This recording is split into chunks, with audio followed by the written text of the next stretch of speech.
আজি ৰবীন্দ্ৰনাথ ঠাকুৰ বিশ্ববিদ্যালয়ৰ এটা second campus sir Jagadish Basu complex হিসাবে উদ্বোধন হল। রাজ্য সরকারে 50 কোটি টকা ব্যয় করে এই সুন্দর পরিসরটো নির্মাণ করে উলাইছে। রবীন্দ্রনাথ ঠাকুর বিশ্ববিদ্যালয়ের সকলোকে মই অভিনন্দন জানাইছো। আজি আমার জাগিৰোডৰ পৰা ইন্ডিয়ান সেমিকন যি আমাৰ এক্সিবিশন চলি আছে কনক্লেভ, তাতে জাগিৰোডৰ শিল্পো প্ৰদৰ্শিত হৈছে।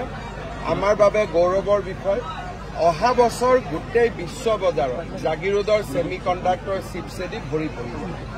50 কোটি টকা আকৌ অনুমোদনৰ কাৰণে আৰু এই বিশ্ববিদ্যালয়ৰ আৰু এক্সপানশ্যনৰ কাৰণে আমি 50 কোটি টকা দিম আৰু নেশ্যনেল হাইৱেলৈকে পোনে পোনে ৰাস্তা এটাও আমি নিৰ্মাণ কৰি দিম। কিমান দিনৰ ভিতৰত সব দিন নালাগে, মুখ্যমন্ত্ৰী কোনেও দিন নোখোজে।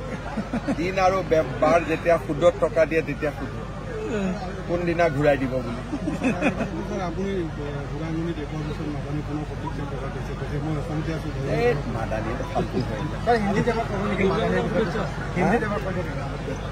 মাদানী কাদানীবোৰ ফাল্টু মানুহ, কি ভেলু আছে ভাই? আপোনালোকে তাক ভেলু দি নাথাকিব, ফাল্টু মানুহ হয়।